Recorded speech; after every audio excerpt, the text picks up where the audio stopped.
Okay, so let's start by really landing and arriving in this space. I invite you all to just close your eyes and taking few deep breaths to really, really land here physically and mentally. So just closing your eyes and taking few deep breaths, your jaw completely relaxed and maybe slightly open.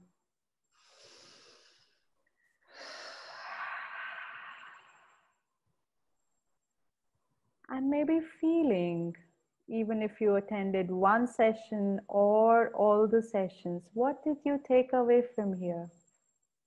What has been that gift you received from here, or some kind of wisdom or information which you can apply in your life?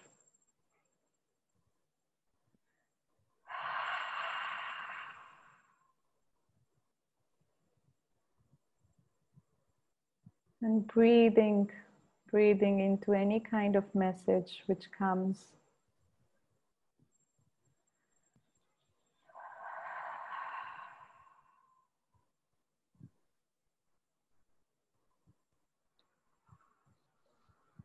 And taking few deep breaths into your hara, in your navel. Getting aware that your breath is deep enough in your hara, that you're breathing from your belly.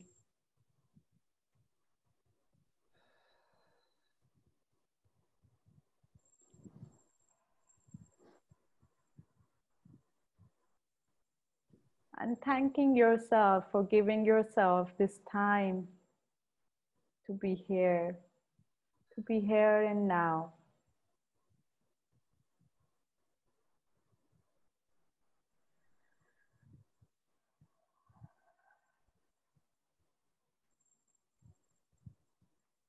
And maybe if you like to give yourself a hug and thank your body for carrying you everywhere and for gifting such a beautiful physical self.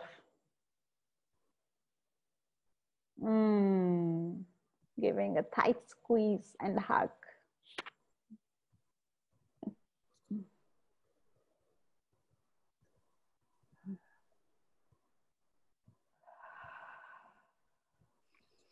And whenever you are ready,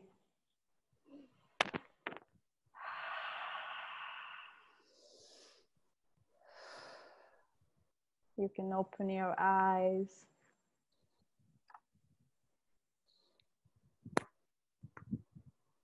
Does it feel any better from when you came?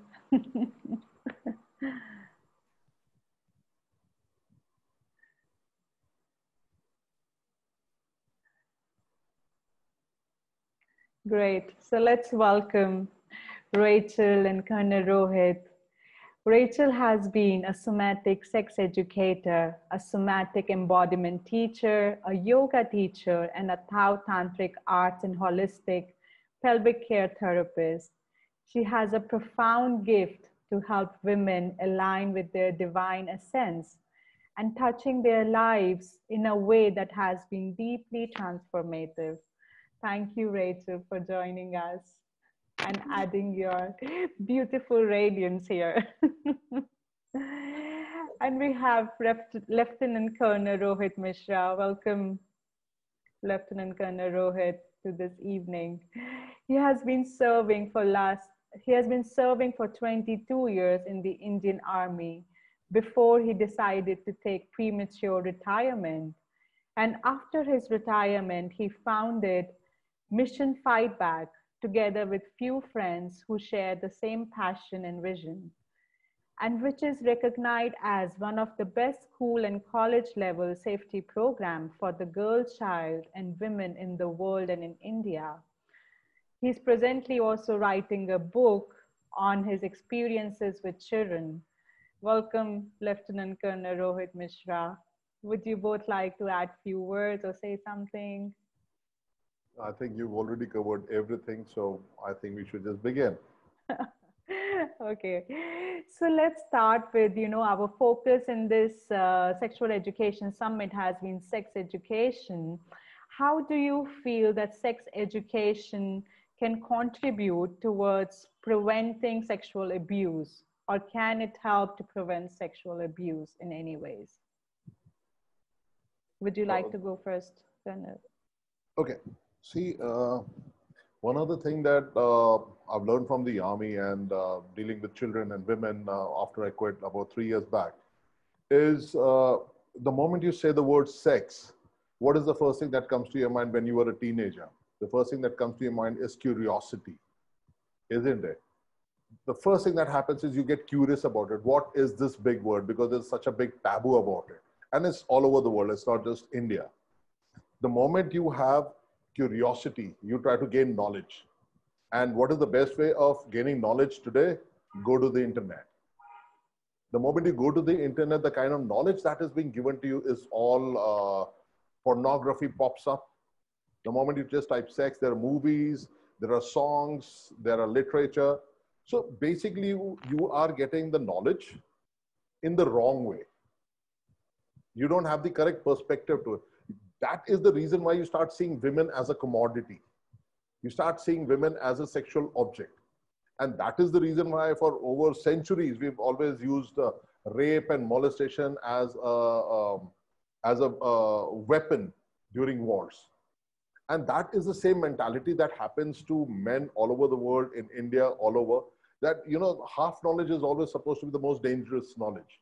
And what actually happens is the moment these days when children, they go down to the internet, because that's like opening up a Pandora's box of you, God knows what all you're going to see in it. So that is the reason why education at the right age, at the appropriate age. I mean, you cannot start talking to a very young child about how to make babies, but then you also do not have to tell him about the stop getting the baby home. So education has to play a very important role as you grow up. With each passing year, you have to know how does it happen, what happens. And sex education is not only about sex. It's not about two physical being combining together. Sex education has to combine a plethora of things. Respecting women is part of sex education. Understanding your own sexuality is part of sex education. Understanding your own body so that you do not body shame yourself is part of sex education. So sex education is a very vast subject which just cannot be, the moment we start saying sex education, we start putting our own taboos and we start putting ourselves in brackets. And that is what happens to children all over the world. And the moment you start putting children in bracket, what happens? It's like a restriction. And the moment there's restriction, there's going to be, they're trying to rebel, they're trying to break out loose. So that is the reason why, whether be it India, or be it the United States, or be it any advanced country in the world, why do you have problems when it comes to, sexual violence? Because the education is not being given in the proper format, in the proper manner, be it in the schools or be it at home. So that is the reason why I think sex education plays a very important part. But again, it cannot be just two physical beings. It has to cover a whole gamut of affairs. Exactly. Thank you so much, Colonel Rohit, for covering this. Rachel, would you like to add over here, please? Yes, thank you. And I think what Colonel is saying is definitely the case. It starts, and I can speak a little bit from my own experience that when I grew up, I didn't get any sexual education. So it's very difficult when you're a child and you suddenly start to feel these feelings of exploring your body, exploring parts of your body that can be charged in a sexual way. And when there is no kind of, we can call it education, or we can say what happened for me is that no one talked about it in my family where I grew up. And I didn't learn anything about it in school, for example. what happens to me was that I got curious, like Colonel was saying, and then by exploring sexuality in a way which kind of became dysfunctional. And the reason it became dysfunctional for me is because there was this unspoken energy around sexuality that made me feel like there was a shame around it. And because we didn't speak about it, because there was no normality around it, it was all behind closed doors, and we don't speak about it. We don't, in my family, there was discomfort around the physical body or being naked. And so it was all kind of very repressed and really hidden.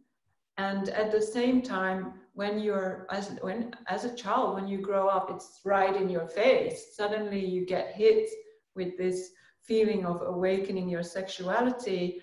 And then it can be like so overwhelming. And the way to deal with that sexual energy, for me, because of the layers or the imprint that I was given through my upbringing, it became a dysfunctional searching for something outside myself, and also not understanding what sexuality could look like.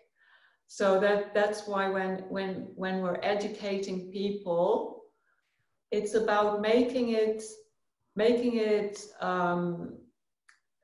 something that we can just talk about openly, like we talk about when we're doing cooking, and we use this knife, and we use this fork, and we use this spoon, and this is a carrot, and this is a potato, and there is no shame attached to that. But when we speak about, like with sexuality, it becomes a very different flavor. And so that's why I think when we learn to talk about it more openly, then at least we're getting a different message. And that's why I always ask people when they are looking, or women that come to me, or people that work with me, like, what does sex mean to you? What does it mean to you? Because what sex means to me might not mean what it means to you. And also the meaning that we give to it very often comes from what we learned about it. But is that true for us? So it might not be true anymore, but we might still be carrying this message about, this is what sex is. Sex is having penis in vagina and orgasm. And is that still the case for you? Maybe it doesn't, it's something else for you today. And so that's why it's good to look at the question, I think, what does it mean to me? And then, is this really yours, or is this someone else's idea about sexuality? So yeah, that's kind of what I think about it. Thank you so much, Rachel and Colonel Rohit. You know, what I see that both of you are highlighting on this, that sex is just more than intercourse. It's just not about this in and out we know. It's much more a whole self-discovery of your own self. And this is what is important. This is what is needed. And when we get into it with some preconceived ideas, whether bought from the parents as a conditioning or shame from the society, then it just kills our own self-discovery of it. And yeah, thanks for bringing up this point. And what would you say that should be the elements covered in sexual education when parents are talking about, you know, to their parents, or what in UK, I would say in schools, they do educate the children to a level about sex, isn't it, Rachel?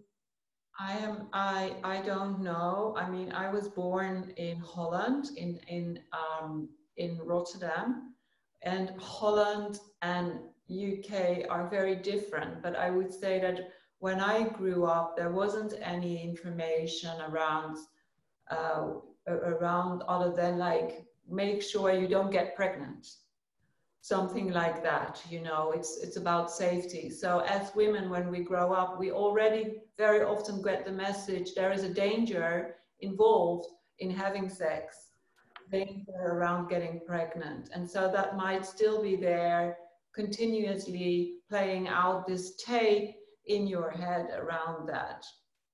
But yeah, I think what was the question again you asked? That in UK, if there is sex education, I've heard that there is up to a level, certain kind of sex education being provided in schools. Yeah, there is more and more. It's getting better, I think, and because of the kind of needs that we see as well around this, that it's important to make this available for younger children, and also that it becomes something that we can talk about more easily, and not that it becomes this topic that we can't speak about and is shameful and is like hidden. And so there are things improving around I think in Europe generally around that. Yeah. Yeah, especially with Scandinavian countries, I've heard that they are pretty open, like Sweden, Finland, yeah, and Norway and UK. So yeah, which is really nice. And we see also that these countries are more open in terms of sharing the ideas on sexuality.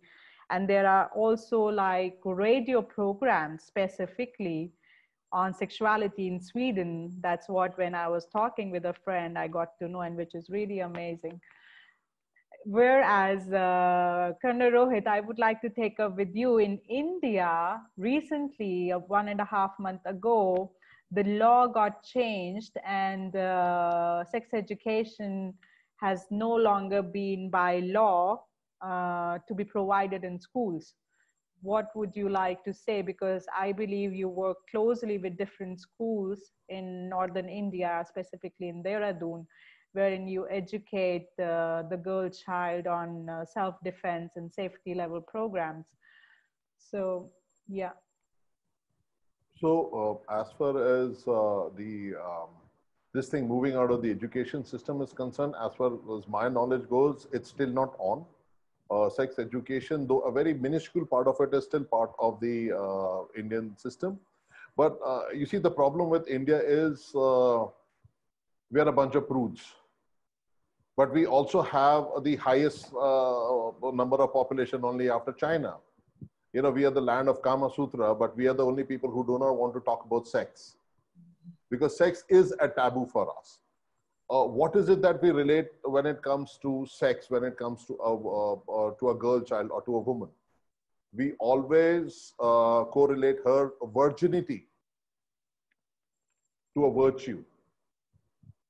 But have you ever heard of this being a virtue for a boy, that he has to remain virgin? Never. So it's a kind of a paradox which actually segregates boys and segregates girls. So when we talk in terms of sex education, some of the politicians that I have spoken to and I've interacted with, they always take sex education as something which is actually going to transform girls into modern age women. And modern age women means what? Modern age women means a woman who has lost her sexuality, who wears jeans.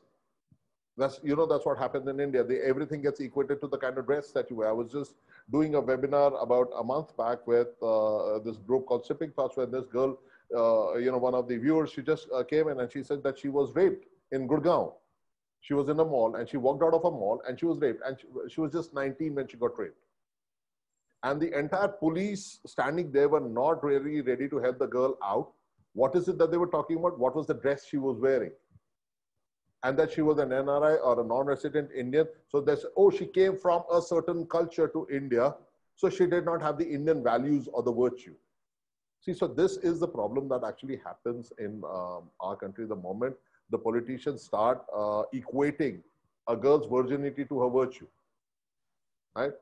And the moment they stop thinking about it as a virtue, or the moment they start thinking about it as this is the one that is going to spoil our girls, is the time when they'll actually realize. Like when I was growing up and I was in school, and this happens in most Indian schools even today.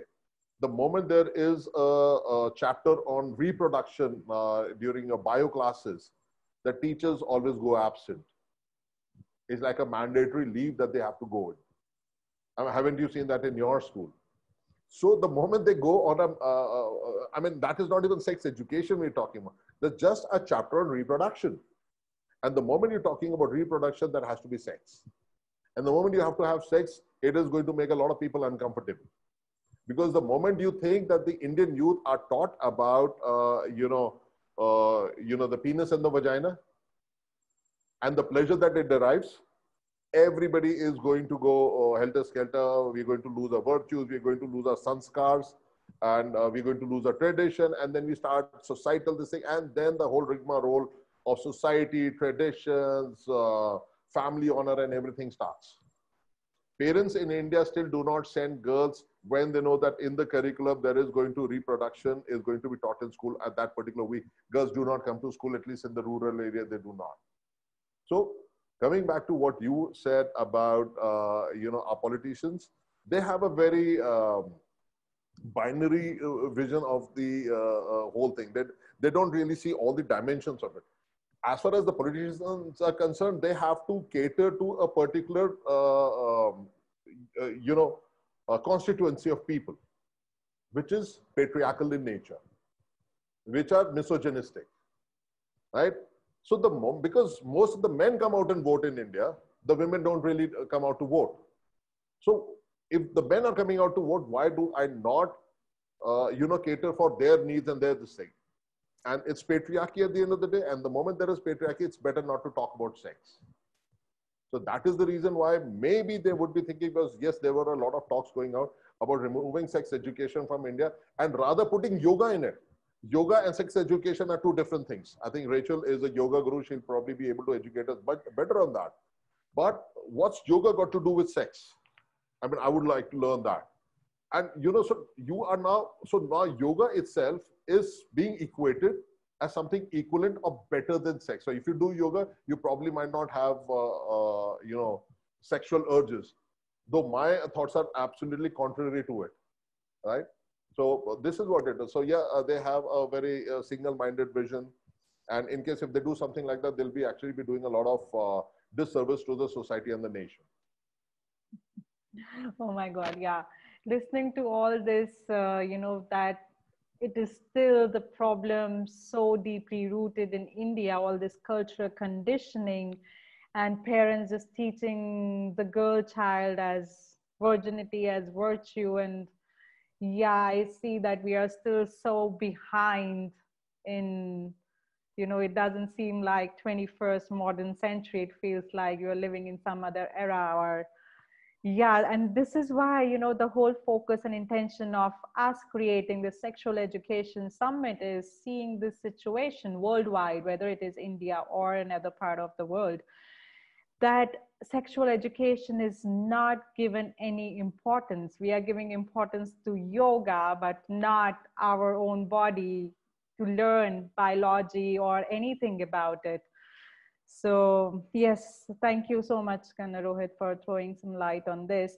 Can you also tell us about your Mission Fight Back program, which you are doing, and because you're working closely with many schools, so why not in this Mission Fight Back, apart from defense program, that you include other things which can educate not just women, but also, boys and girls both, about, something more deeper and profound. So yeah, so Mission Fight Back is not just about self-defense. It's called Mission Fight Back because, for lack of a better name, and since I had this army background, so I had to put fight somewhere in between. But it's not all about only fighting. Mission Fight Back is the most holistic program as of now in the world. So what we do under this program is we do not teach self-defense. We do not teach any kind of a specific martial art to the children. You know, because the moment you start saying martial art, again, your mind gets stereotyped. You start thinking about physical fitness. You start thinking about your own body shaming and things like that. So what Mission Fight Back basically did, it's a street survival program. It's not a self-defense program. It's a street survival program as to how a girl or a woman walking on the street can protect herself. It has 4 levels. Each level is about 14 days. And we follow something known as FIST, F-I-S-T, which is Fast Intensive Street Survival Training. From our experience working in Africa and working in India, working in the schools, having interacted with the police, you know, the local police in different states, we realized one thing, that one of the most important thing for any woman was to get that window of opportunity where she can actually make good her escape. And that window of opportunity with her is just anything from 3 to 7 seconds. So we actually had to develop an art in which a girl or a woman can actually break herself free physically by putting her perpetrator down. So actually normally what happens is the moment a girl is confronted by a perpetrator, because see, the perpetrator is thinking about it constantly. And as per statistics all over the world, and especially in India, 95% of the time the perpetrator knows the girl or the woman. And in the world, it is about 90%. So it is only 10% time when it's a stranger attacking a girl, you know, with an intention of raping or with an intention of molesting. So in case if the rate is anything of 90 to 95%, means that you have a perpetrator who could probably be your cousin, who could be your uncle, who could be your friend, who could be your neighbor. And he has this thing on his mind constantly 24 hours that he has this evil intention, he needs to do something to you. Maybe, you know, he's like a jilted lover. Maybe you did not pay any heed to his overtures or whatever. But he feels that, yes, or maybe he just needs to teach you a lesson. He just doesn't like your arrogance. So this is the thing that keeps constantly playing on his mind. So he's the one who's planning. You are not. You don't even know you're going to be attacked. You see, that is the difference. So that is the reason why when this perpetrator, it's not that one fine day he wakes up, brushes his teeth and he says, okay, I'm going to molest this neighbor of mine, right? What he actually does is he's been thinking about it. He's been planning it. He's been strategizing. He even thinks of the location where he'll go. He even thinks of what he would do when the girl is alone, right? Most of the people that I have interviewed, most of the young girls that I've interviewed who had actually been molested by the teachers or their uncles. The thing that was the most common was that most of these perpetrators were supposed to be the doyens of the society. I mean, they were the people who are looked up to. So anytime when these people do something nasty to a girl, the whole society stands up against the girl, victimizing her further. But they say, oh no, that man's nice. You know, he couldn't have done something like that. You know, he's such a good man. He's got such a nice this thing. He always gets gifts. He's always got the right this thing. He always goes to the church. He always goes to the mandir. He always says the right word, because this is what he has been strategizing. That's the way he manipulates the victim. That's the way he manipulates the entire society and gets away with it. Now, we cannot fight the whole society. We cannot fight a particular mindset of the perpetrator. So what we can do is we can teach you how to save yourself. And that is exactly what Mission Fight Back started out with. So what Mission Fight Back basically does is, in case if a girl is confronted with a perpetrator, she knows exactly what moves to make in a very simplistic manner. She could be any shape, she could be any size, she could be any weight category. In 3 to 5 seconds, she can break a man's limb or at least hurt him so much that she can make good her escape. That is what the FIST intensive street survival training is all about. So it's a 4-level training, 14 days each. We go to different schools all over the country. We train girls 1 to 1.5 hours each day in the basic level. That is the first 14 days. So by the time we finish all 4 levels, the girl can actually fight perpetrators with knives, with sticks, with a pistol, including acid attack, by the way. So that is as far as the physical this thing is concerned. But like I said, we are holistic. When I say we are holistic, we you know, see, I've been in the army for 22 years. And though what I'm going to say is very cliched, but the fact is even the best trained soldier actually freezes when actual fire comes on his head. Now, I'm expecting these girls with 14-day training to actually fight a perpetrator who's been planning this for maybe years or maybe for months. So the first thing that I need to do is I need to get into the mind. And that is what a psychometric analysis test does. So when we go to a school, let's say there are 1,000 girls in the school. So we carry out a psychometric analysis test of all these 1,000 girls, where we are not just testing them for courage and other things. We test them for sexual vulnerability. We test them for any sexual harassment taking place now, any sexual harassment which has taken place in the past. We check them up for depression. We check them up for anxiety. We check them up for a plethora of things. And then so by the time the girl comes up for training, our team of psychologists are already there in the school waiting for these girls, because we've already made them undergo a few online tests and a few written tests. So we get the complete character sketch of all these girls, and then we have an open session where we tell these girls to come and talk to our psychologists. And you'll be amazed the kind of stories that comes out. Every child wants to talk. Every child wants to talk. Parents do not listen to the child. Teachers do not have time to listen to the child. Anywhere in the world, the children do not want to talk to the school counselors. The reason why they do not want to talk to the school counselors is because they have the inherent fear that they might get judged, that their secrets will be let out. So you can have a counselor. Maybe the counselor is a very good counselor, but will the children in school go to that counselor? They'll never go to this thing, because they know, okay, one of these days the secret's going to come out. And even if the secret does not come out, one child seeing another child going to the counselor, or the teachers are more inquisitive. They want to know, why did you go to the counselor? What was it? So they're inquisitive. They want to know because they need a daily dose of gossip. So when our psychologists from Mission Fight Back, they go there, we keep everything very confidential. We talk to these girls, and you'd be surprised the kind of cases that come out. And then we do not leave it at there. We even, after the 14-day training is done, we even do a follow-up of the psychometric test that's gone. So in case if a girl is going through depression, we get her out of it. You'd be amazed the number of girls we've got out of, the whole thought of committing suicide. Then we train them about, so once the psychometric analysis test is over, then we train them on cybersecurity. And finally, we have an app, which we do not give to the schools as of now, because it's a more, the app is more at a macro level. So what this app basically does is, it's a concept of Mission Fight Back, which we're working out with a few state governments of the country, Assam being one of the first state which is probably adopting Mission Fight Back. So what we have done is, we would want to get into cities. Let's say we get into a city where there is a population of about 1 million. Now, out of which, let's say if the population is 50-50, if the sex ratio is 1:1, so that means you have 500,000 women. Out of these 500,000 women, then okay, children from 1 year to 10 years, we're not going to train because probably they're too young. Though we train children from 6 years to ladies of 60 years when we're training them in schools or colleges or workplaces.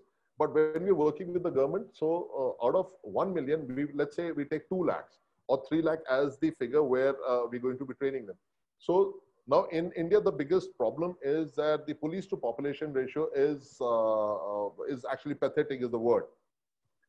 You will not really find a police person looking after 500, which is the international standard, but 4,000.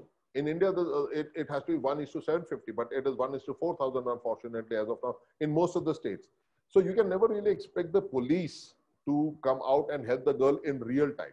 Now, in case if something meaningful has to be done to save the girl child or save the woman, there has to be a concept which talks about or which does something in real time. And how do you have real time? The police is not going to help you. The neighbors are not going to help you. I mean, just 2 days or 3 days back, there was this case in UP, Uttar Pradesh, which is my erstwhile state, and Uttarakhand is my adopted state, where I read a news of a bus conductor raping a woman in a moving bus when there were passengers sitting inside and none of them got up to help this woman. It just came out in the Times of India 3 or 4 days back. So we are living in a country like this, and then you really expect people to come out We are, you know, so we don't really help anybody. So that means we have to change mindsets. So Mission Fight Back is all about changing mindsets. We are all about, you know, even talking to the men. Now, finally, so what we did was, now supposing we train 2 to 3 lakh women in a particular city. So these women, they actually become your volunteers. Now, these volunteers means of every woman will have, in whichever city that the government wants us to work in, they will have an app. The app is voice activated. So the moment a woman walks out of her house, all she has to do is start the app. The moment the app gets started, everything, and there are 15 to 20 things that it can do. The parents can track her movement, like, you know, it could be the school bus, or it could be any other, if she's traveling by a cab to a workplace, all these things can be tracked. But then, of course, there are privacy issues. So once she reaches the school or once she reaches the workplace, she can always shut it off and then restart it on her way back. That is the first thing. Second thing is the moment a girl gets into a sticky situation where she needs help and she has a phone where the app is on, all she has to do is shout for help, like saying help, help, help. It's like saying, hey Siri, open or play a particular song. Similarly, what our app does is a girl shouts help, help, help, and I immediately get an alert in my command center, which is co-opted with the police of the state. The moment I have the alert, my first thing is to alert the police, and we tell them, okay, there is this particular girl, she needs help. We get her entire data because we have a telephone and all the data linked. And immediately, while the police does its own work in its own sweet time, the volunteers who have been trained by the team of Mission Fight Back, like I said, there'll be 2 or 3 lakh girls. Any girl who's above the age of 18 who wants to be a volunteer can actually end up becoming a volunteer. So the whole concept is about citizens coming out and helping citizens. Now, again, coming back to the situation where a girl is in a situation, she shouted for help. The reason for having a voice activated app was because it's not necessary that the girl would have the phone in her hand. It could probably be somewhere on the ground. It could be in a bag. It could be anywhere. And what the app does is it immediately gives me access to her microphone. It gives me access to the camera. So I can immediately get, you know, live audio video feeds of 10 seconds after a gap of every 3 seconds. So now the command center also knows who the person is because I have, you know, I have his image. If the girl is smart enough and she holds a phone like this and she can just take it in front of the man's face, I have his image on my, she has an image on the camera which cannot be retraced back by this guy. It straight away comes to me. Even if she does not have the camera working and the phone's fallen out somewhere, she's shouting this guy's name. Let's say Joseph. So Joseph uncle, Joseph cousin, Joseph sir, or it could be any Joseph. So now we know who Joseph is. So immediately a call goes to the parents, who's Joseph? You get to know, okay, again, working on the law of probabilities and law of averages, where we know that 90 to 95% of the perpetrator knows the victim. So now we know the perpetrator is called Joseph. Now we know where the girl is because I also get her exact location, which is 10 meters by 10 meters. So now the volunteers, like you have the Ola and Uber, where, you know, the nearest cab comes to you. Similarly, what this app does is, and what our command center does is, we immediately find out in real time who are the volunteers who are the closest to this girl. They are the girls who are told to, again, not necessarily they're girls. They could be the NCC, they could be the Boy Scout, they could be any parent, Good Samaritan, they could be the civil defense, they could be anybody.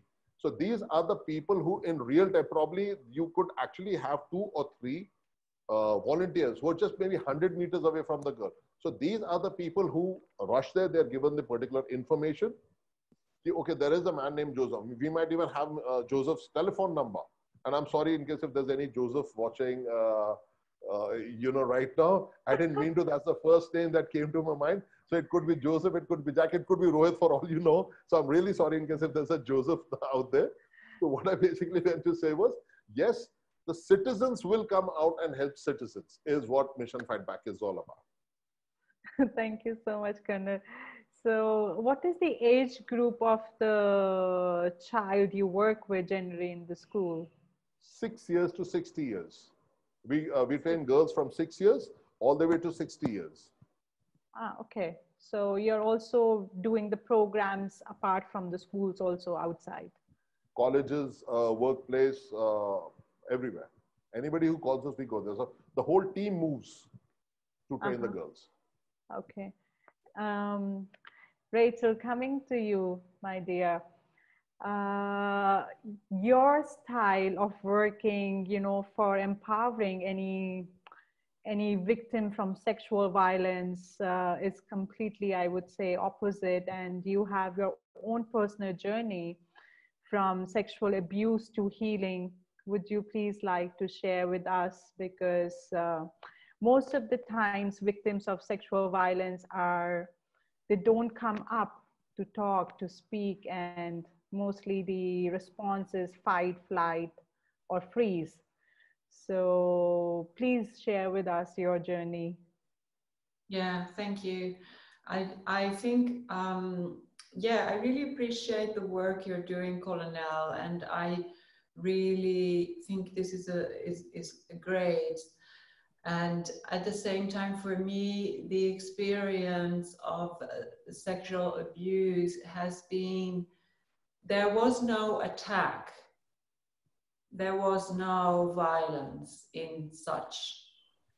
It happens through a grooming process, which I don't know if you know what that means, but very often, and I don't know, maybe that's different in India and in Europe, but very often how things play out here is that it's done in a way where it's all about the kind of perpetrator and the victim. They are building up a relationship. They have a relationship with each other.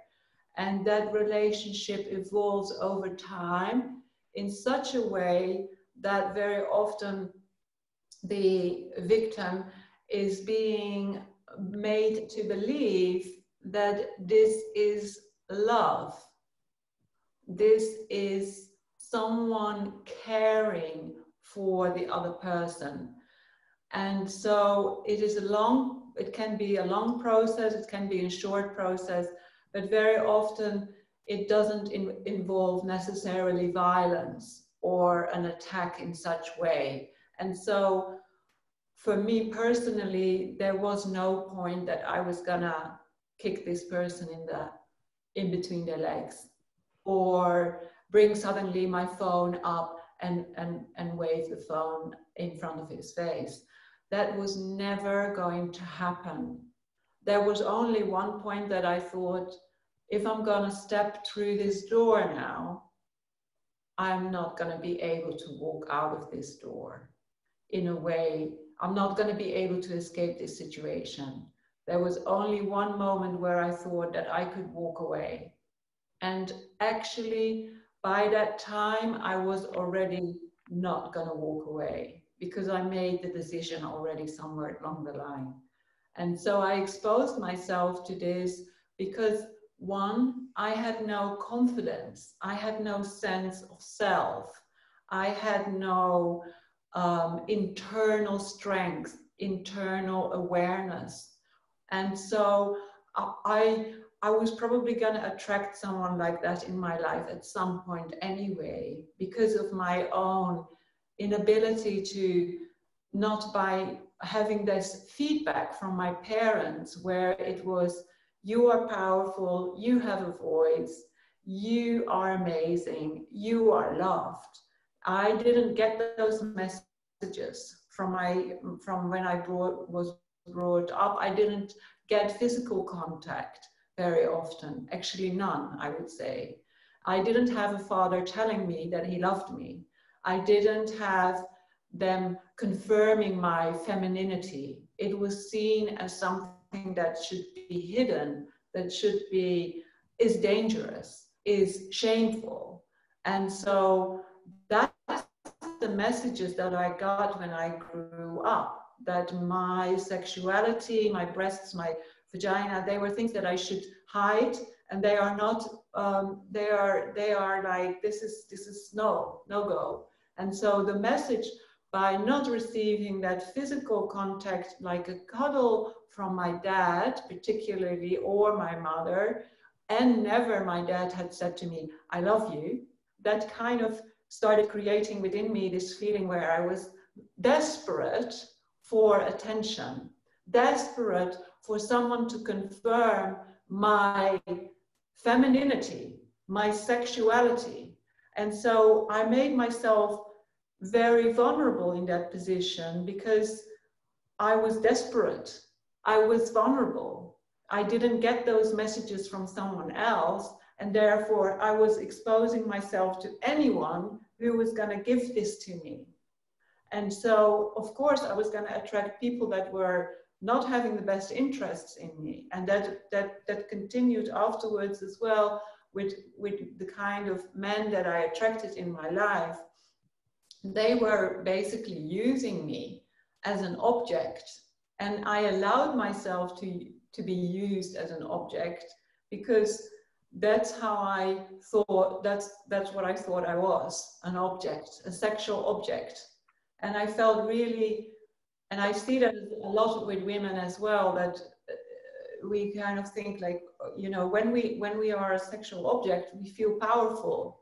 We can get something done. We can maybe be heard. We can maybe be seen. We can maybe be acknowledged. And so a lot of the work that I do with women is building an inner strength, an inner awareness, and being able to give to yourself in a way which, so you don't depend on someone else to give it to you. And building up a confidence inside your own self, and also learning to feel. So in my family, again, I can use my own as an example. We were not encouraged to talk about feelings or emotions. So emotions and feelings were kind of similarly taboo. And so I kind of became numb. And I see that a lot in my work, that the women that come to me, they are numb, they are disassociated from their body. And that's why, again, when you're in a state of numbness, a state of being frozen, a state of being disassociated from yourself, anything can happen. I very often use this analogy, it's like a house. So your body, or like the temple, and if you're not in your own temple, if you're not present in your own temple, in your own house, anyone can enter. Anyone can come into your house and start robbing you from all sorts of things. Your doors, I was like totally exposed. I had no boundaries. My doors, my windows, they were all open. And so anyone could enter, anyone could tell me you're green, and I would go green because I needed to be loved. I needed to be seen. So you tell me what I need to do. I just became a chameleon. And that's why that makes someone really vulnerable, very vulnerable to abuse, and very vulnerable to sexual abuse. And it's all, for me, the work here with women is about building up that self-esteem, building up a connection with their own body, finding out like what am I holding in my body? What am I feeling in my heart? What am I feeling in my womb? What am I feeling in my pelvis? What is my connection to my vagina? What is my connection to my breasts? Do I speak my truth? Can I use my voice? Can I open up and say, this is what I want. This is what I need. This is what I deserve.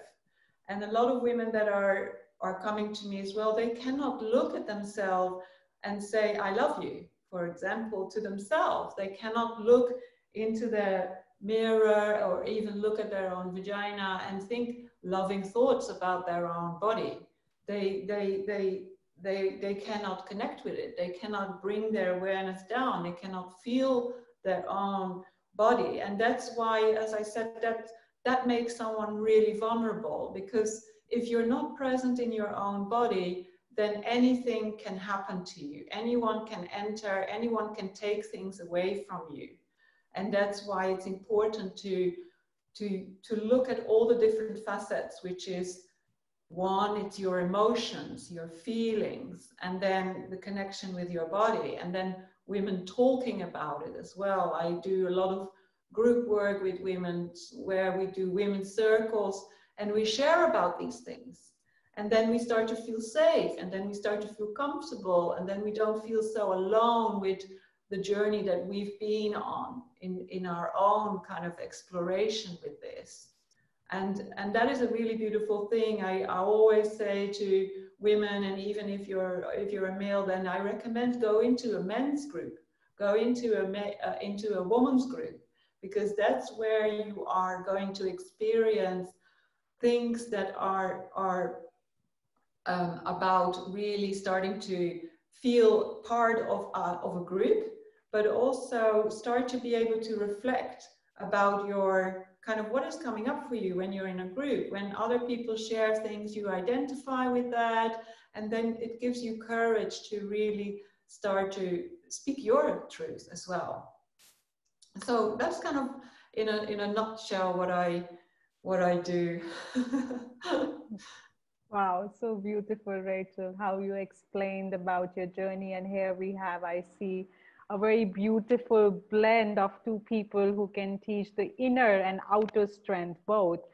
And because I see that whatever we fear or whatever is our core reason why we, why these kind of incidents we can attract is probably coming from our childhood or coming from some kind of, and which needs to be addressed and healed on a deeper level. Because what is needed is this inner power to hold us. And as you say that we have to be aligned truly with our body to feel it as a temple. And that's what is our also tagline of this summit, your body, your temple, and how you can feel it as a home that nobody can enter without you allowing that person in. And I feel that each one of us has that inner power and strength that we can say no, like real no. And that means, and that stop. No means no, whether it's a boy or whether it's a girl. And thank you so much, Rachel, for sharing your story. And thank you, Kerner, for your work and contribution in this area as well, in your own beautiful ways to create. Because in a country like India, which is a wide, vast population, and after the Nirbhaya case, which was it was not just a rape, it was a violent, brutal act. And it just, by talking, also giving me goosebumps. Wherein, yes, women might need also, the outer strength to fight against such kind of acts. So thank you, both of you. Coming to it, Rachel, what kind of tools do you use to help women to heal from any kind, or even to boys? Let's include, because it's not just women who get sexually violated; it's also boys, young boys, and both girls. What kind of tools can help them to heal, or how do you work? Yeah, so I kind of say is that your issues are in your tissues. So we engage the body with this. And that means, for me, I teach yoga as well. And yoga is a really beautiful way of getting in touch with your body. And so when you stretch your body, when you breathe more deeply, you're kind of opening up your body. And so a lot of the, as I said, issues, your trauma, it is in your body. It's in your cells. It has left an imprint in your body, not only in your mind, but also in your body. So a lot of the work that I do is including the body, and we're including talking, but also including the body. So the most important thing is to become safe, to feel safe first. And very often when someone has been abused, there is no feeling of safety anymore. And we might then look for safety in things that are really unsafe or unhelpful. So the safety, coming back to the body again, you can find it in your body. But if you have been abused, being in your body might not be a safe space for you to be anymore. And so then it takes a lot of time and gentleness to kind of start. It's about being courageous, learning to feel again.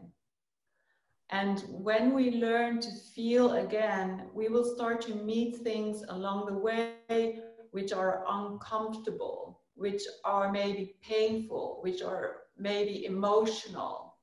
And it's really good to share that with someone else. You can do that in a group or with someone one-to-one where you feel comfortable and safe with, or someone who you trust. You can start to share about what you're feeling, what is coming up for you. And with trauma, it's very important that we go, as I said, slowly. So as we do drip, drip, drip, drip, drip. Because when we've had experienced trauma or abuse, our nervous system has got into a fight, flight, freeze response. And so to come out of that response, we need to go very gently. Otherwise, the nervous system can start to fry. It's frying the nervous system. And so we needed to go very slowly, very gently, and not too much, but slow and little experiences are best. Because if we do too much intensity, too much, then it's kind of, the body cannot process it. So slow and gentle, and also using movements, dance, body move, yoga, stretching, meditation is also good, but that can be challenging for someone who has been abused, because closing your eyes and going into your body, it can awaken again these feelings and sensations that are there. So sometimes it's better just to start talking about it until you feel safe, until you start to feel comfortable with sharing about it. And then when you feel comfortable talking about it, you can start to bring in the body. So that's how I work with most women. And I do one-to-one sessions, but I also do group work, as I said. And some women choose to start with me one-to-one, and some women, they start immediately in a group. It's totally up to the individual. A combination of both is amazing. And finding someone like a counselor, I do counseling as well, where you can share these things with. And that is really empowering, to have someone witness your experience. So when someone is witnessing your experience, when someone is hearing your experience, it's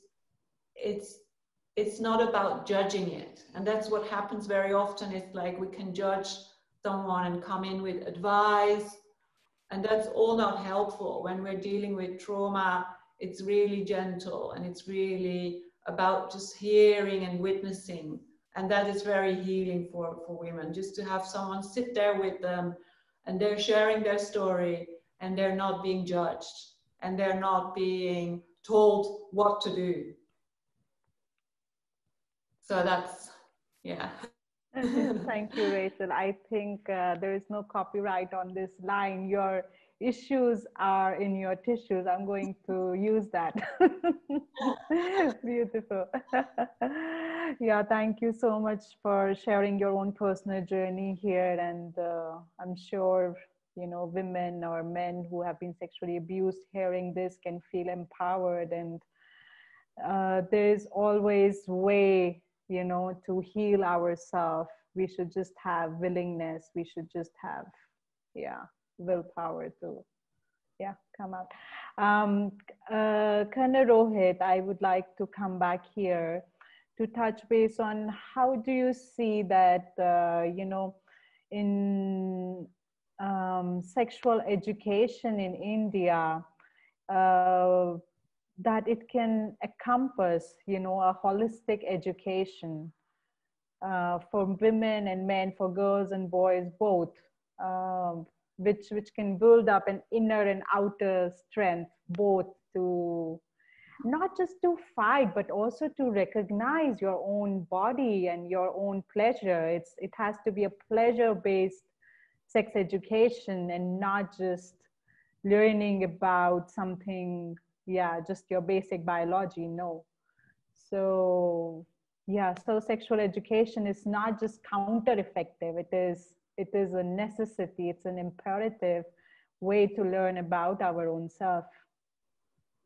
What would you like to say there? Can I just have the question again?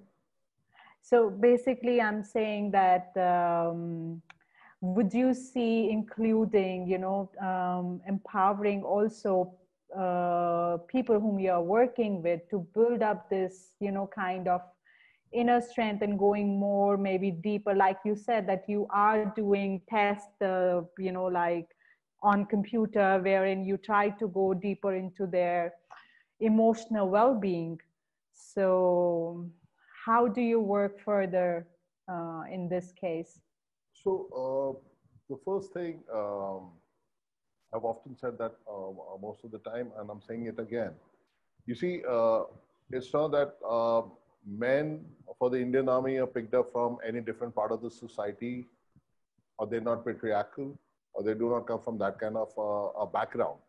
But the moment they take off the jeans and the t-shirt and they wear the combat dress, the first thing during training that is taught to them is how to treat women. That is the first lesson that is taught in the army, and especially when you're an officer.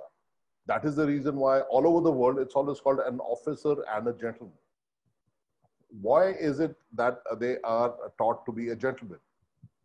The reason is because they are the people who will have the power in any scenario, or whether it's a war or a conflict, where they can actually do a lot of psychological and physical damage to a woman. And like I said, over centuries, we've only seen, Genghis Khan downwards and everywhere. It happens in Africa, it happens in India, it happens in every part of the world. That ISIS now, that, women are always used as a weapon, as a sexual weapon. They trade it. That's what happens in war. So the whole idea of treating women with respect starts from the army, because you will eventually have the power in case if, push comes to shove when it comes to your nation. Now, when you have the power, and that is the time when you treat a woman with a certain dignity or a certain respect, that is the reason why you call a gentleman. So one of the foremost thing which I think that needs to get imbibed in every man in any part of the world, and especially in India, is the first thing is to learn to respect women. And like I said, we are from the same stock, but the moment we join the army, how is it that we start respecting women? And then when we go back, because there is a certain discipline that gets imbibed into us, that yes, the moment there is a woman, she comes, you are to stand up. You are to offer your chair to her. Chivalry is what it is called, right? Now, I know a lot of feminists might not get into the debate of chivalry and things like that, but I'm not going to get into that. But the first and the foremost thing is, especially in the case of India, the first thing that you need to do is change mindsets. There was a case where, in most of the cases, by the way, the judges actually ask the victim to get married to the rapist. That happens in India even today. Just last month, there was a case when they said, okay, do it. We also had a religious teacher saying, who by the way is behind bars himself for sexual conduct, right? But we had a religious teacher in India telling women that, the moment you're about to get raped, the only way that you can save yourself from rape is call them brother. I mean, there is a man who wants to rape a girl and the woman suddenly calls him brother, and you think he's going to leave her? So the mindset has to change. The women have to be there has to be a chapter, or there has to be at least a week of the Indian boys being told how to respect women.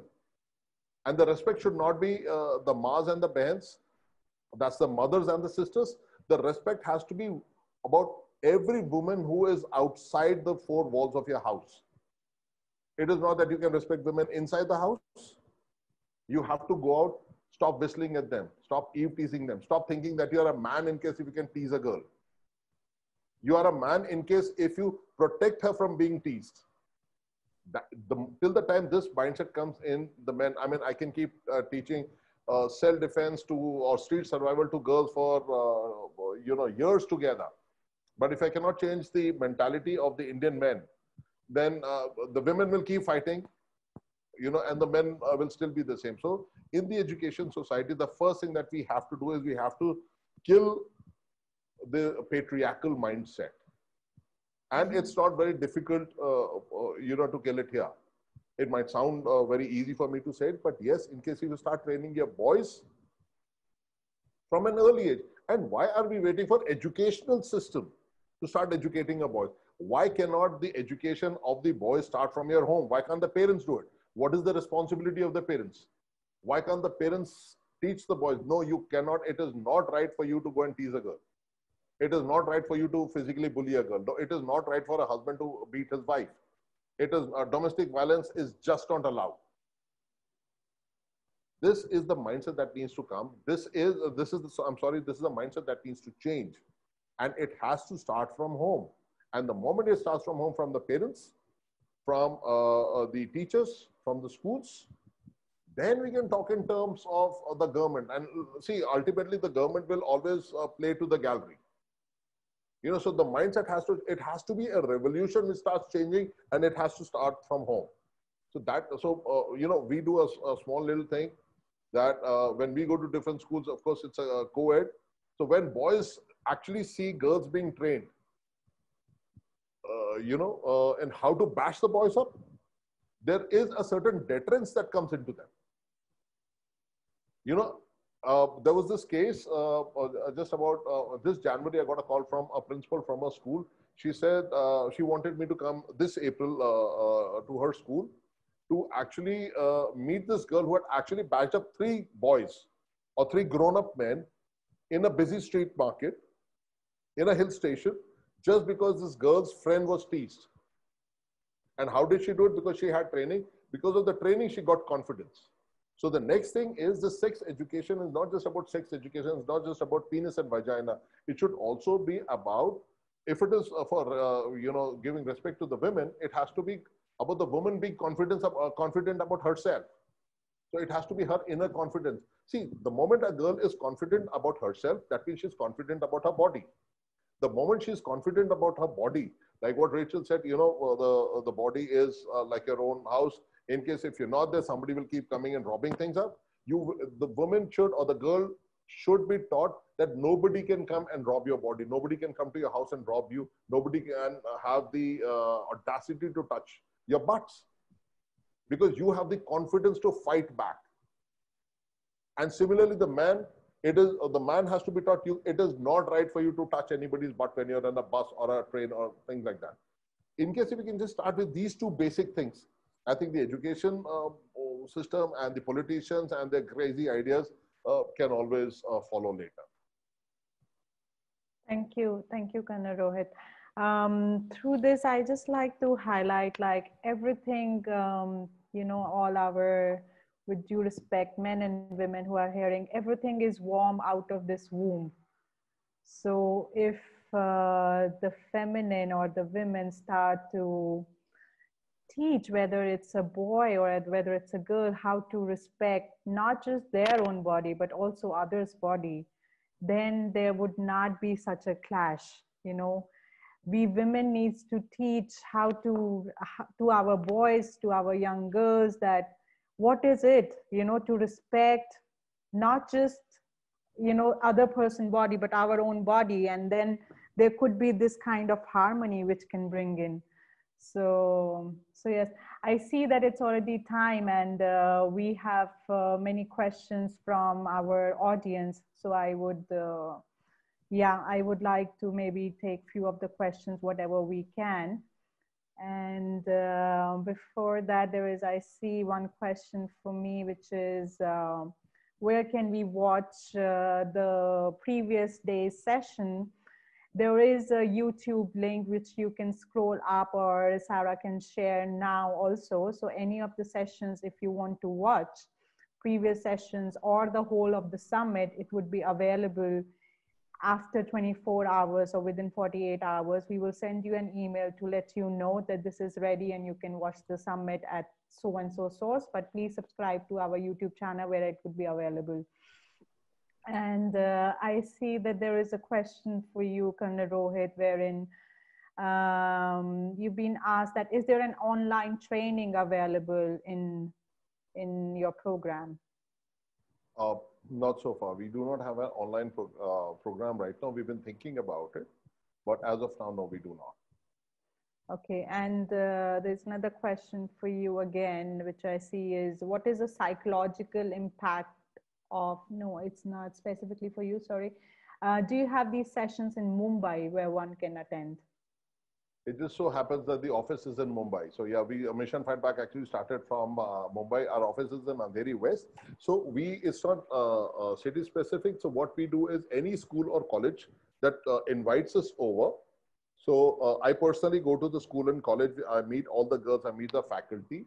Then we decide on the program depending on what the faculty wants. Sometimes they don't want 14 days. Sometimes they want 10 days. So we curate the entire program for them. This thing. So we've trained, like you already mentioned, we've trained entire Uttarakhand. We've trained schools in Andhra Pradesh.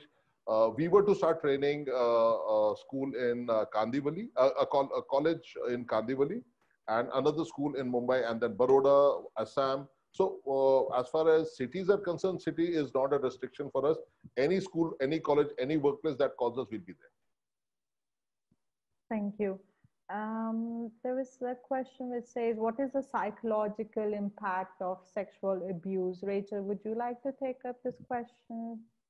Yeah, I think when we are abused, when we talk about abuse, we have to look at what kind of abuse.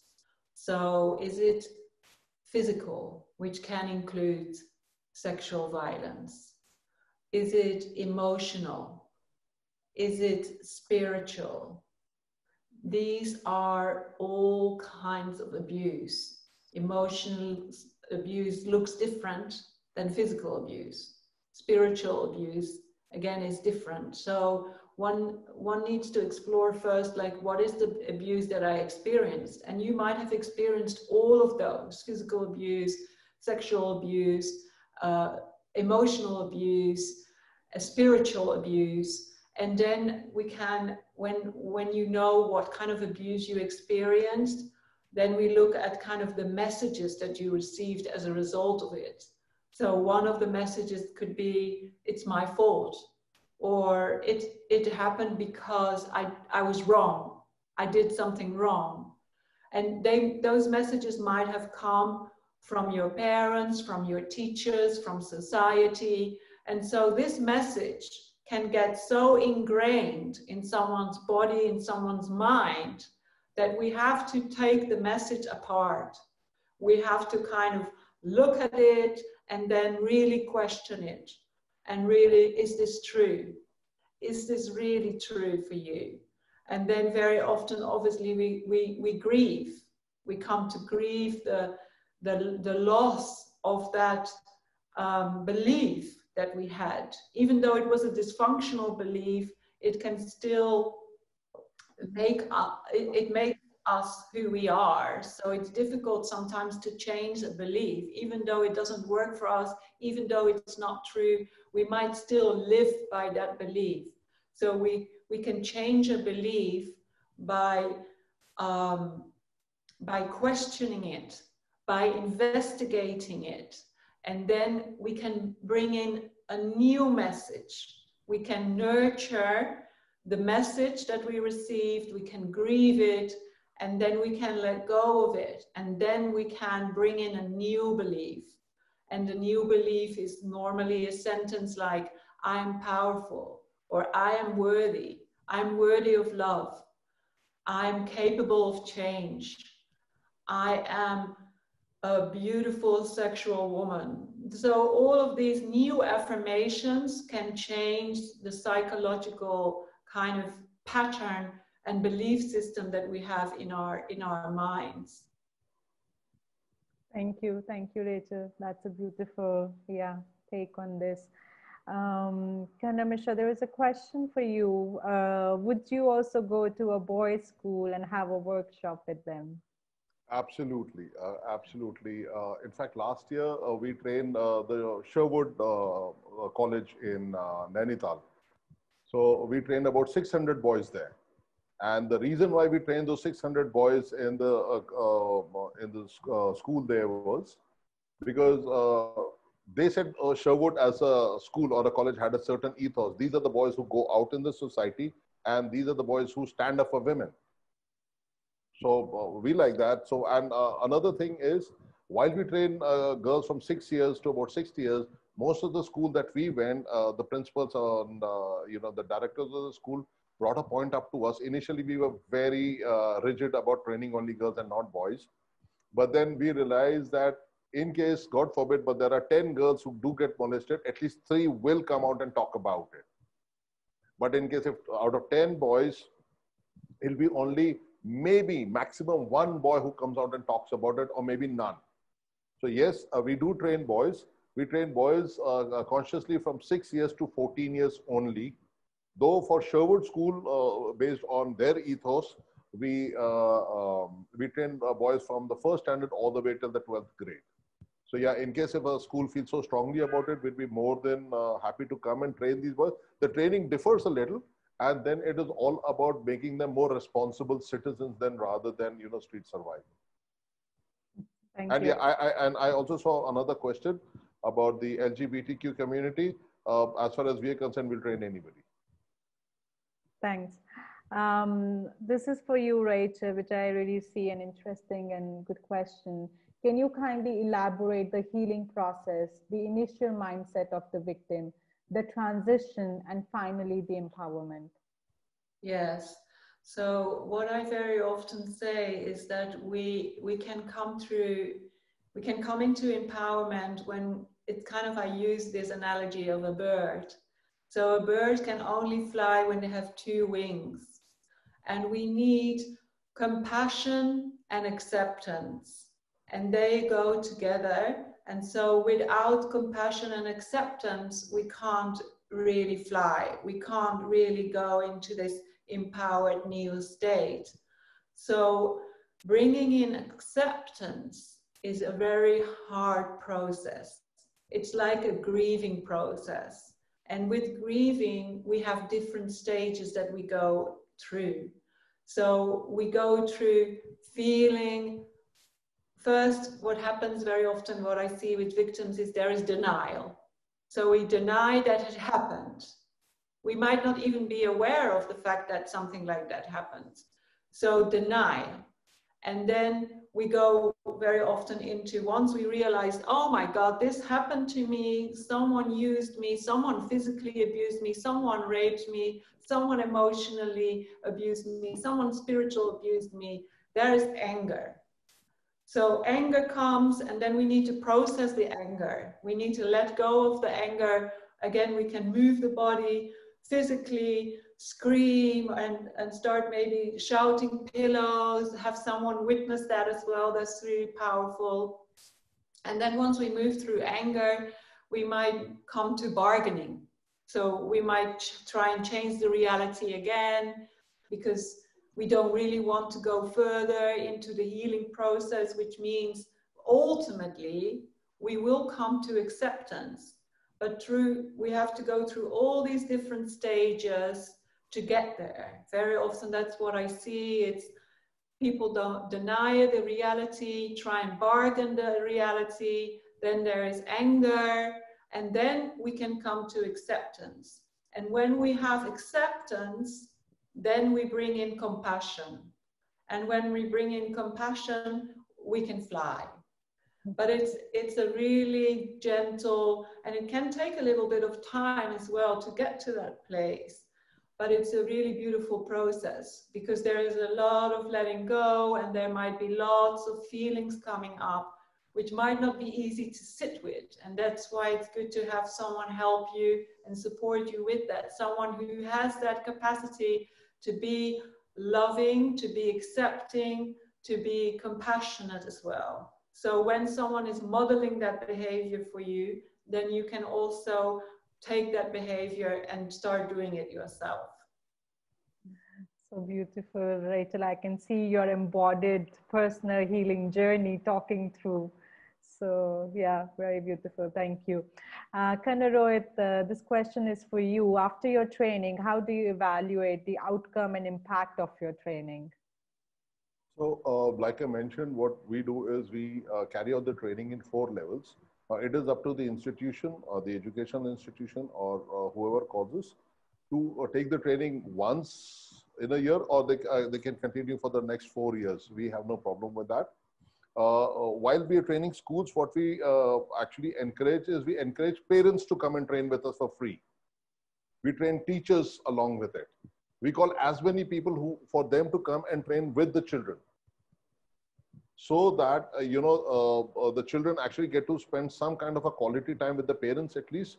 So there is a school in Bangalore that we were to train from this April or May onwards, wherein most of the parents had actually signed up for the FISH training or for the mission feedback training, and they all wanted this time to actually spend and learn something new as a life skill from us along with the children. Because ultimately they said, okay, my child can fight, but then, we got to learn that too. Then one of the reasons why we encourage more and more people who are associated with the child, be it teachers or be it parents, to come and train, is so that once we move out of the institution in 14 days, at least the follow-up has to be done by the school, that they have to keep training them on the 14-day training cycle, so that by the time we come for the level 2, the child, the actions that we've taught the child becomes like a second nature. In case if there is a slap coming in, suddenly his hand just has to move up like this without even blinking an eyelid. In case if there's somebody trying to grab him from the back, he or she knows exactly what to do. So this actually becomes a second nature for them. As far as the psychological training is concerned, whatever we have assessed the children on level 1, we assess something different in level 2. But what we also do is we carry a follow-up. So schools do keep following up with our psychologists. They keep calling our team. So our team keeps taking a regular trip to the school and keep following on the children who had been red flagged. So what actually happens is, once we know, okay, there is a particular child who's red flagged, we don't leave the child just there. We hold the child's hand till the very end, till the time the child is actually brought out of that particular situation. So these are the way that we do our follow-up. And most important, like I said, whatever we teach these children, these exercises or these, the FIST program, it actually becomes second nature for them. So even when they're sleeping, somebody tries to act funny with them, they know exactly how to react. And you'd be surprised the transformation that takes place especially amongst these girls. This is what is true empowerment, because you give me a child today, and you meet the same child after 14 days. You'll see the difference that I'm talking about. Thank you, Rohit. Right, so maybe this could be the last question of our summit for you is, how do you define spiritual abuse?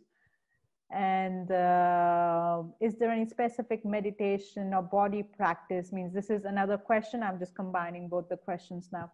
Is there any specific meditation or body practice to get you compassion for healing sexual, emotional, and spiritual abuse? Yeah, so spiritual abuse is, in my understanding, growing up in a situation where people are telling you what spirituality is. So spirituality might mean we have to go to whatever we believe this is God, and we are going to push that through. We're going to force that into your mouth, into your body, until you believe this is what spirituality is.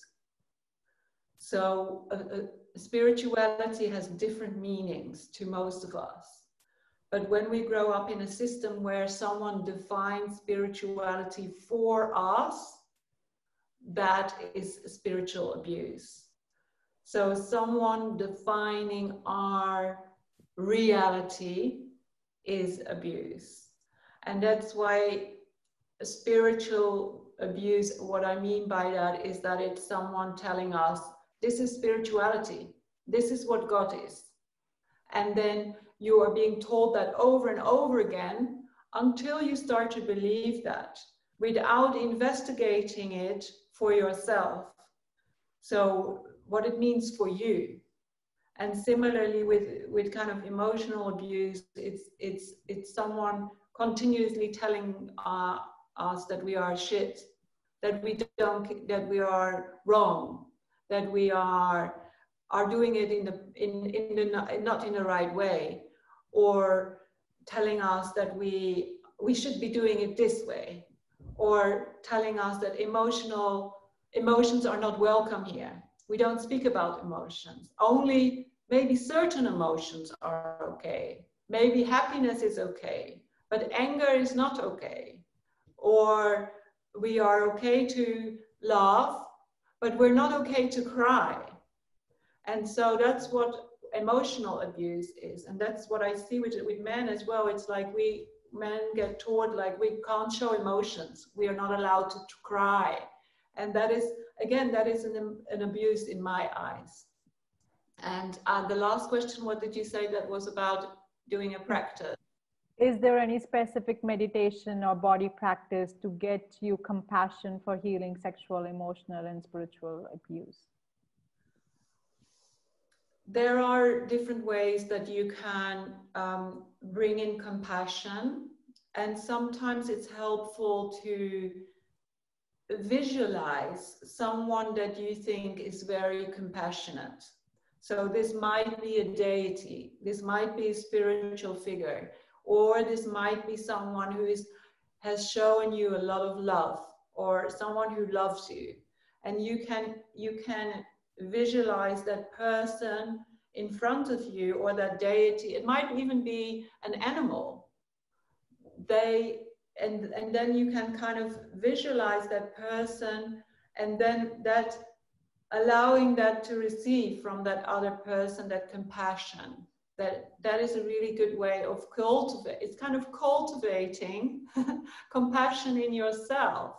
And if we have no compassion for ourselves, then we have to cultivate that. And we can cultivate that by imagining or visualizing a person that is able to give us compassion. So that is a meditation that you can do. And I think that can sometimes be very helpful. Or just working with someone one-to-one who is able to be compassionate with you. That is also very healing, like a therapist or a counselor who can be loving and who can be compassionate with you. And that's how you learn to be compassionate for yourself. Thank you, Rachel. Thank you so much, Kanna, Rohit, and Rachel, for bringing also forward such amazing work in the world, what you are doing towards this cause of healing, awareness, and empowerment. So thank you for bringing your own unique gifts in your own unique way and helping and making difference to lives of many people or touching many lives.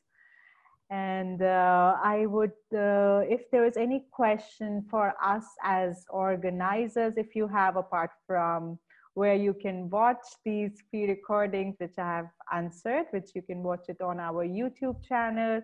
And also we will be sending you an email soon within 24 or 48 hours when the recordings are prepared and done. So we will be making it available to you soon, and it's all free of cost that we are doing this work and summit to create more awareness around this topic and subject. And it would be beautiful if you all can share, whether you are live with us or whether you are watching a pre-recorded session. If you feel inspired, if you have liked our work, please share on your social media network. And my question to right now the viewers here, whether you watched one session or all the sessions? What is it that you are taking away with you? You can please share with us in your comments. It would be beautiful for us to know as organizer. What is it that you are taking away from this summit?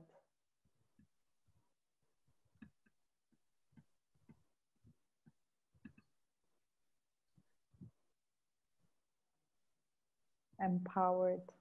Thank you.